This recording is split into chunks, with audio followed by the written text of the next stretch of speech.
विधियाँ आ रहा था, विधियाँ ने पिक कर लिया उसको कि तू इधर कपड़े उतार के फिर रहा है। तो उसने कहा कि मुझे पहलवान ने मारा। बलाज भाई ने मुझे बताया कि वो फिर ना अपनी शर्ट उसने विधियाँ ने उतार के उसको पहनाई है, पहना के तो वो ले गया। उसके बाद उन्होंने ना अटैम्प्ट कर दी, वो जो शादा लंबा वगैरह ने जो हमला जहाँ पे गोले पास गए, हाँ जी, उसमें ये विधियाँ और ये शादा लंबा, हाँ जी, उसमें हनीफा और बाबा नहीं थे उस अटैम्प्ट उस वक्त, हाँ जी। और उसके बाद मुझे बलाज भाई ने ये भी बताया कि बलाल भाई जो उसने मुझे बताया कि मेरी वालदा बताती होती हैं कि जब आपके दादा अबू हनीफा बाबा से नाराज़ थे ना, तो हम मिलते भी होते थे, वो यानी कि आपके अब्बू मिलते होते थे उनको। बल्कि उन्होंने कहा कि जब शादी हुई है तो बल्कि मेरे अब्बू ना अम्मी को घुमाने के बहाने निकल जाते होते थे वालदा को साथ लेके, तो अपने दोस्तों से मिलते थे। यानी कि टीपू पहलवान का उनके साथ प्यार था, रहा था, ताल्लुक़ रहा था हनीफा और बाबा के साथ। ये वो बातें हैं जो बलाज भाई ने मुझे बताई, ठीक है। तो उन्होंने कहा कि वो, मैंने कहा आपको किसने बताया? कहते माँ जी बताती होती है हमें। मैंने कहा अच्छा। वो फिर जो आपने वो एक प्रोग्राम किया था कि वो फिर वो फैमिली को उठा लिया, ये वो बलाज भाई ने बताया कि वो दादा अबू ने फिर गुस्से में आके फिर वो जितनी ये ग्रुप था इनकी वो सारी फैमिली को उठा के ले गया। उसके बाद फिर वो उन्होंने अटैम्प्ट कर दी, उन्होंने फिर टीपू पहलवान पे नहीं की, वो बिला पहलवान पे कर दी। अब क्या होता है कि वो जब बात चलती गई, उसमें तीफी भट्ट साहब ने मुझे फ़ोन किया कि बलाल भैया आप आ नहीं रहे। मैं कहा देखे बलाज भैया अपने तौर पे तस्दीक कर रहे हैं। उन्होंने कहा जी मैं आपको थोड़ी एक और भी चीज़ ऐड कर देता हूँ कि जितने इश्तिहारी पकड़ के मारे गए हैं ना, वो पूरा लाहौर जानता है कि वो टीपू पहलवान ने अपने सामने तफ्तीश करवा के बाद में मरवाए हैं। ये नहीं हुआ कि जो पकड़ा गया मारा गया। तो जिन जिन पुलिस अफसरों ने तफ्तीशें की हैं, किसी एक पुलिस अफसर ने नहीं की, तो बलाज भाई को कि उनसे भी तस्दीक करें कि उनमें से कोई बंदा ये शहादत देता है या कोई कहता है कि ये इसमें मेरा किरदार था। खैर मैंने ये बात भी बलाज भाई को बता दी कि यार ये पाजी ऐसे कह रहे हैं। उन्होंने कहा अच्छा हाँ ये भी वैसे ठीक है। अब वो आहिस्ता आहिस्ता चलते चलते ना बलाज भाई का ना तो विजन क्लियर हो गया कि वाकई ये जो बेस थी ना, ये बेस जो लड़ाई की थी, ये बिल्कुल के जो लोग उसमें ज़िम्मेदार थे उनको सज़ा मिल गई, लड़ाई का रुख इधर मुड़ा। खैर वो यहाँ पे लचक खा गए, बलाज भाई ने लचक खाई। देखें शाहद भाई अगर लचक ना खाई होती ना, या बलाज भाई सुलह ना करना चाहते होते, तो बलाज भाई एक मुलाकात के बाद हमें मिलते ही ना मिलते 90 दिन कैसर भाई इस बात का गवाह, ठीक है। अब क्या होता है कि जिस वक्त ये सारा मामला चल रहा होता है, तो मुझे एक बंदा फ़ोन करता है मेरी लेबर का। उसने कहा बलाल भाई ये एक बंदा ये कह रहा है कि ना केबल का कनेक्शन फ्री करना है। तो कह रहा जी मैं मुसीबती हूँ ये वो। मैंने कहा मेरी बात करवा दे। बात हुई, मैंने कहा जनाब ने, उन्होंने कहा जी हम भी मुसीबती हैं, मुझे पता चला आपकी भी दुश्मनी रही। मैंने कहा जी जनाब ने कौन सी मुसीबत देखी है? उसने कहा जो हमने मुसीबत देखी है ना वो अल्लाह किसी को ना दिखाए। मैंने कहा जनाब मतलब थोड़ा सा बताएं। उसने कहा जी मैं नीफे बाबे का मुकदमेवार हूँ। जब उसने ये कहा ना, मैंने कहा कि ये लड़के को फ़ोन देना। उन्हें फ़ोन दिया। मैंने कहा यार इस बंदे को घर ले आओ। मैंने कहा कि देखें अल्लाह ताला कैसे रास्ते बना रहा है। बलाज भाई अपनी जगह तहकीक कर रहे हैं, मुझे भी एक ऐसा बंदा मिल गया कि जो हनीफे बाबे को नाम ले रहा है कि जी मैं उनका मुकदमेवार हूँ या उनका दोस्त हूँ। उन शख्स का नाम था लियास, सब्ज़ादार में राइश थी उनकी। वो साहब मेरे पास आ जाते हैं, मैं उनसे जब सारी बात पूछता हूँ, अब उनको नहीं पता कि मैं क्या कर रहा हूँ या मेरा किससे ताल्लुक़ है। वो बाई चांस एक बंदा सामने आ जाता है। जिस वक्त मैं उनसे पूछता हूँ, मैं कहा लियास साहब आप अगर ये हैं तो ये क्या मामला हुआ? उसने मुझे वो उनके सारे वकूए बताए कि जी वो वहाँ पे ग्वाल मंडी ये मारा है, वो इस रीज़न से मारा, ये वाला मामला ऐसे हुआ था कि वो फ़लाँ बंदे को मारने आए थे, वो नहीं मिला तो उन्होंने कहा चलो दूसरे को मार जाते हैं। मैंने कहा नहीं ये मेरे रिलेटेड नहीं है, मुझे आप ये बताएं कि ये जो तीफी भट्ट साहब की और ये जो टीपू पहलवान फैमिली की दुश्मनी है, इसमें जो किरदार, उसमें जब उसने वो बात बताई तो वो वही बात टैली हुई जो विधियाँ वाली थी, ठीक है, कि पहला हमला उन्होंने किया हुआ, उन्होंने किया था। उसमें नीफा बाबा नहीं थे, जो टीपू पहलवान के ऊपर हमला हुआ था। दूसरे हमले में वो हुए हैं कि वो ख़वातीन वाले मामले में। अब ये बात बलाज भाई ने आपसे भी कही, मुझे भी कही। उन्होंने कहा कि बिलाल भाई दादाजी को ना ये नहीं करना चाहिए, औरतों पे और ये कैसर भाई के सामने कही उन्होंने। देखिए मुखालफों की औरतों को नहीं उठाना औरतों चाहिए। को नहीं उठवाना चाहिए था। अब देखें बलाज भाई में एक चीज़ मैंने देखी थी कि उसमें इतना हौसला था, वो सच कह देता, सच कह देता हूँ, आला ज़रफ़ी थी, आला दरफी, आला ज़रफ़ी। सही, नो डाउट। ठीक है जी। अब क्या होता है कि अब जब ये सारे मामला क्लियर होते गए, एक दिन मैं और तीफ़ी भट्ट साहब बैठे तो मैं ना तीफ़ी भट्ट साहब से मजाक किया। मैं मजाक कर लेता था क्योंकि अब फ्रैंकनेस हो गई, तो मैं मजाक भी उनसे कर लेता था, सारी बातें कर ले। मैंने एक दिन उन्हें पूछा, मैं कहा भाजी मैनू एक गल तो दसो कि तुसी मेरी हर गल मनी जाते हो। उन्होंने जेब से ना एक ID कार्ड निकाला, उसमें एक साइड पे उनकी वालदा की और एक साइड पे उनकी वालिद साहब की तस्वीर, वो ID कार्ड, उसके ऊपर रबड़ चढ़ा होता है। उन्होंने कहा बिलाल भाई ये मेरे माँ बाप हैं। इन्होंने मुझे कहा था कि अगर कोई इंसान ज़िंदगी में अच्छे काम के लिए आपको मिले ना, उसमें आपका जितना मर्जी नुकसान हो जाए, उस बंदे का इनकार ना करना, क्योंकि जो अच्छी सोच लेके आपके घर आता ना, वो इंसान नहीं होता, वो अल्लाह की रहमत होती है। तो मैं इसलिए ना आपकी किसी बात का इनकार नहीं कर रहा। इनकार ये सवाल मैंने क्यों किया, क्योंकि हम अकेले बैठे हुए तो मेरे ज़हन में एक बात आई। मैंने कहा कि भाजी गल है कि चलो ए ते सुलह अल्लाह पाक रहमत फरमाए मैं नज़र आ रहा करीब, तो तुसी मलक साहन दे नाल भी नाराज़ हो, भाई आबद दे नाल भी नाराज़ हो, आबद बॉक्सर जो। तो मैं कहा भाई तुसी उन्हां नाल भी नाराज़ हो, तो जो सुलह करनी है तो सारियां नाल करनी है। इत्थे मैं फिर बाजिद हो के आप तीफ़ी भट्ट साहब से कुछ भी बाजिद मनवा सकते हैं अगर आपकी बात ठीक है, ये मैंने देखा। मैं कहा भाजी फिर तुसी सारियां नाल सुलह करो। वो कुछ बोलने लगे, मैंने कहा भाई तुसी कुछ भी नहीं कहना, जो सुलह जो करन टुर पे हैं तो फिर अमन हो जाएगा सारे। देखो अल्लाह ताला ने लड़ाइयाँ वास्ते तो नहीं ना दुनिया च भेजा। कहते भाई जी दसो किदों करनी है सुलह। मैंने कहा जी मलक हसान साहब से तो मेरा कोई रबता नहीं है, भाई आबद से मेरा तल्लक है, मैं उनको फ़ोन मिलाता हूँ, तो तुसी भाजी अच्छे तरीके नाल गल करना। कहते बिलाल भाई जी अगर आबद साहब कह के गल करांगा ठीक है, तो फिर तुसी खुश होवोगे, फिर नाराज़ तो नहीं होवोगे। मैं कहा नहीं होवांगा भाजी।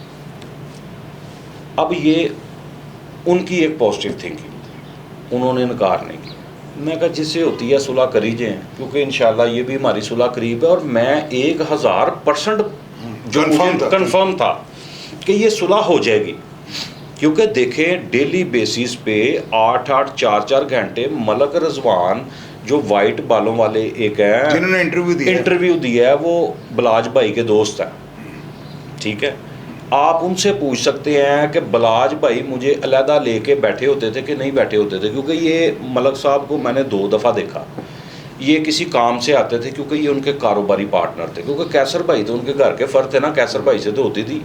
ये 2 आते थे तो तब हम बैठे होते थे, तो बलाज भाई इनसे अलहदा बात करके फिर मेरे पास बैठ जाते होते थे। और इस बात की तस्दीक वो मलक रिजवान भी करेंगे कि मैंने इनको देखा हुआ है, या हो सकता है कि उन्होंने शेयर भी किया हो। ठीक है, उन्होंने बलाज भाई ने शेयर भी किया हो कि ये मामला चल रहा। अब होता क्या है कि मैंने आबद भाई को फ़ोन कर दिया, आबद भाई ने फ़ोन उठाया। मैंने कहा आबद भाई क्या हाल है? उन्होंने कहा अल्लाह का शुक्र ब्रदर आप सुनाओ। मैं भाई आबद उनको कहता हूँ। तो मैं कहा भाई आबद, कहते ब्रदर खैर है, आज कैसे याद आ गई? मैं कहा भाई आबद मैंने ना फ़ोन इसलिए किया, मैंने ना आपकी किसी से बात करवानी है। कहते किससे? मैं कहा भाजी से। कहते भाजी कौन? मैंने कहा तीफ़ी भट्ट साहब। कहते क्या? मैंने कहा तीफ़ी भट्ट साहब। भाई आबद ने ना कॉल काट दी। तीफ़ी भट्ट साहब मेरे सामने बैठे हुए थे, मुझे ये था कि चलो ये सुलह हो जाएगी। और आप शर्मिंदा हो गए। वो ज़ाहिर सी बात है शर्मिंदा तो होता हूँ। वो तीफ़ी भट्ट साहब भी हंसने लग पड़े, मैं और शर्मिंदा हो गया। तो मैंने तीफ़ी भट्ट साहब को कहा, मैं कहा भाजी तुसी हसदे पे हो। कहते भाई जी देखो ਤੁਹਾਡਾ मेरा थोड़े अरसे तो मैं ਤੁਹਾਡੀ हर गल ते आमी ते तुसी मैनू एडे दावे ना कहा कि ਤੁਹਾਡਾ आबद बॉक्सर नाल बड़ा तल्लक है। मैं कहा मेरा 20 साल का तल्लक है भाई आबद दे नाल, मैं जिन्नी दफ़ा मिलिया वो पॉजिटिव थिंकिंग है, ਤੁਹਾਡੀ गलत फहमी हुई है। तो कहते एडा ਤੁਹਾਡਾ मजबूत तल्लक है, तो उन्होंने फ़ोन घटता। मैं कहा चलो उन्होंने मर्जी या बिजी हो। खैर मुझे हुआ, फिर मैं भाई आबद से मिला भी। उसकी जस्टिफिकेशन भाई आबद ने ये दी, उन्होंने कहा बिलाल भाई मेरी इनसे कोई ऐसा मामला नहीं है टीफी भट्ट साहब से। बात ये है कि मेरे ऊपर फैमिली का प्रेशर है, वो अपने घर में खुश हैं, सारे अपने घर में खुश रहें, मुझे कोई इतराज़ नहीं। मेरा फैमिली का प्रेशर है, मेरी फैमिली की तरफ से मुझे ये इंस्ट्रक्शन है कि आप दुश्मनदार घरानों से तल्लक ना रखें कि देखिए आपके ऊपर मुसीबत पड़ जाती है तो हम परेशान होते हैं। चलो ये उनकी एक लॉजिकली एक थी बात कि जिस पे हम डिबेट नहीं कर सकते थे। अगर वो उन पे गिला करते या कोई ऐसा बात होती तो वो बंदा उनकी क्लियर कर देता है, लेकिन उनकी एक चीज़ नज़र आई कि उनकी किसी के साथ नहीं है कोई भी। चलो मैंने कहा ये बाद में हो जाएगी तो अल्लाह पाक रहमत फरमाएगा, कल को बलाज भाई को कहेंगे कि बलाज भाई आप चले, इन दोस्तों की भी जो है ना साथ ही हो जाती है। वो कोई ऐसा बिग इशू नहीं था। अब क्या होता है, वो जो लियास की बात बता रहा था, वो लियास से सारी बात सुनी तो मैंने ना बलाज भाई को फ़ोन किया। मैंने कहा बलाज भाई, कैसर भाई को भी फ़ोन किया, मैं कहा कैसर भाई अड्डे पे हैं। उन्होंने कहा खैर है। मैंने कहा एक बंदा मिला बड़ा कीमती, तो इससे ये सारी बात पूछी है तो आप उधर से निकल आएँ, ठीक है, तो मैं जो सा ना इधर से आ जाता हूँ। अब कैसर भाई ने कहा मेरे पास गाड़ी नहीं है, मुझे ये भी याद है। वो उन्होंने कहा भाई सरार गए हुए हैं, सारे लड़के भी साथ गए हुए हैं। मैंने कहा अच्छा। कहते आप चले जाइए इसको लेके ना, ये जो लियास आपके पास है, तो वो बलाज भाई, मैंने बलाज भाई को फ़ोन किया तो मुझे आज भी याद है बलाज भाई ने कहा कि बलाल भाई वो ना सिस्टर आई हुई हैं तो उनके ना बच्चे की बर्थडे है तो वो करनी है। मैंने कहा बलाज भाई एक बड़ा कीमती बंदा मिला था तो मैंने इसको लेके आना था, तो ये नीफे बाबे वगैरह का जो है ना मुकदमेवार, और उनका समझ लें कि ये बचपन का दोस्त है। अब बलाज भाई ने मुझे कहा कि बलाल भाई वो ज़रूरी है, अब वो टाइम देना है। मैंने कहा चले ठीक है आप बर्थडे कर लें, जब बर्थडे से फारिग होंगे ना 3-4 बजे फ़ोन कर देना तो मैं आ जाऊँगा। उन्होंने कहा ठीक है। अच्छा 10 मिनट बाद ना बलाज भाई की बैक कॉल आ गई। 10 मिनट बाद उन्होंने कहा बलाल भाई आप ऐसा करें कि आप निकल आएँ, तो ना वो बर्थडे ना हम थोड़ी लेट कर लेते हैं, क्योंकि वो सामने तो करनी है, घर है तो सामने ही ऑफिस था उसके। तो उन्होंने कहा मैं निकल के इधर आ जाऊँगा। मैंने कहा चले ठीक है। अब जब ये बात हो रही है तो वो लियास डर गया, कहता जी तुसी ये की करते पे हो, तुसी मैनू कित्थे लैके चले हो, तुहानू की पता। और मैंने कहा भाई आपको नहीं पता यार, ये नेकी का काम है। वो कहता भाई जी है देखो मैं तुहाडे को केबल लवानी सी, तुसी मैनू किहड़े चक्करां 'च पा रहे हो। वो मुझे कहता लियास। अब मैं परेशान हो गया कि इस बंदे ने जाने से इनकारी कर दिया, क्योंकि उसके ज़हन में ये कंसेप्ट था कि ये मुझे अड्डे पे लेके जा रहा है, तो वो टीपू पहलवान की तो वो मुखालफत रही है हनीफा बाबा से, तो वो कल को उनका बेटा है वो जवान है जज्बाती है, मेरा नुकसान कर देगा। अब उसको तो नहीं पता था कि ये सुलह के मामला चल रहे हैं या बलाज भाई की कैसी पॉजिटिव थिंकिंग है। उस बंदे ने क्या किया, लियास ने, वो अब ना जान छुड़ा रहा है, मेरे घर से भाग रहा है। मैं उसको अब यानी कि रोक रहा हूँ रिक्वेस्ट कर करके। अब ना कुदरती टीफी भट्ट साहब का मुझे फ़ोन आ जाता है। उन्होंने कहा भाई जी क्या हाल है। मैं कहा अल्लाह का शुक्र भाई तू सुनाओ। तो कहते भाई जी फारग होते आ जाओ गपशप लगाएं। अच्छा मैं जब भी वो फ्री होते थे मुझे कॉल करते थे तो वहाँ पे बैठ के ना यही पॉजिटिव बातें मुझे अपनी फैमिली की बताते थे कि बिलाल भाई मेरे बच्चे एचिसन में पढ़ते थे, इन दुश्मनियों की वजह से उनकी तालीम अधूरी रह गई।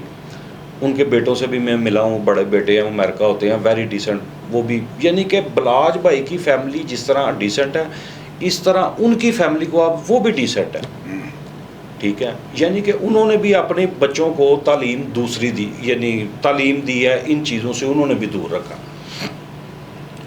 अब क्या होता है कि वो मैंने कहा जी एक बंदा मुझे मिला है, तो मैं कहा भाजी है बंदा, कहते भाई जी इनका की नाम है। मैं कहा लियास है, तो कहता नीफे बाबू। कहते कौन है लियास।